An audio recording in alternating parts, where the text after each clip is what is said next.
Kapag pala umabot kayo ng partner mo ng 4 years, 5 years, 6 years and more, ibig sabihin, ganun na katatag at katibay ang relasyon nyo. Alam mo kung bakit? Kasi pinili nyong dalawa na magstay. Kahit na anong problema ang dumaan. Kahit sobrang nakakapagod na, mas pinili nyo pa rin intindihin at piliin ang isa't isa. Because falling in love is very easy. But staying in your relationship is difficult. And it's your choice to stay.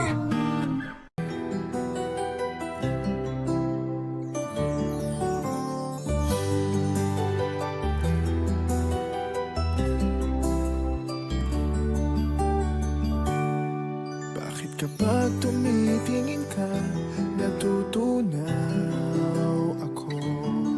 Bakit kapag lumalapit ka, kumakabog ang puso ko? Bakit kapag nandito ka, sumasaya ang araw ko? Lahat ng bagay sa mundo parang walang gulo.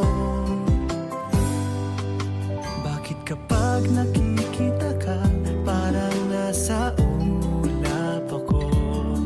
Bakit kapag kausap kita, nauutal sa'yo?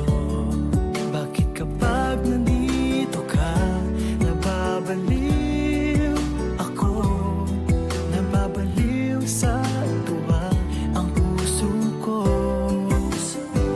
Sa isang sulat mo ay nabilang ako, para bang himala ang lahat ng ito.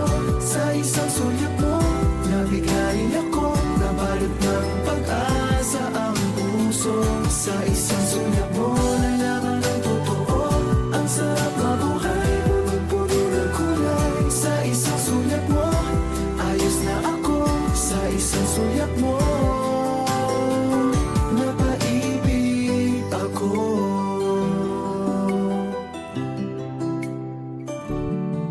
Bakit kapag kasama kita, ang mundo ko'y nag-iiba?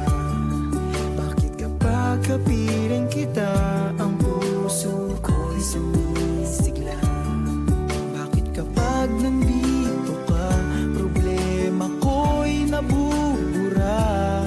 Ikaw ang aking pag-asa at ang tanging ligaya. Sa isang sulat mo ay nabilang ako, para bang himala ang lahat ng ito. Sa isang sulat mo, nabigayin ako, nabalot ng pag-asa ang puso. Sa isang sulat mo, nalaman ng totoo, ang sarap mabuhay, punong-puno ng kulay. Sa isang sulat mo, ayos na ako. Sa isang sulat mo, napaibig ako.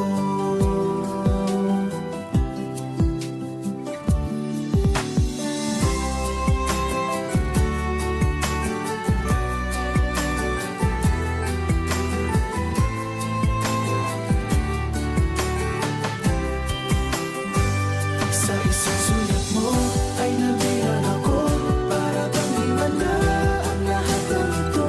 Sa isang sulat mo, nabigayin ako, nabalot ng pag-asa ang puso. Sa isang sulat mo, nalaman ng totoo, ang sarap mabuhay, punong-puno ng kulay. Sa isang sulat mo, ayos na ako. Sa isang sulat mo, napaibig ako. Sa isang sulat mo, ayos na ako. Sa isang sulat mo, napaibig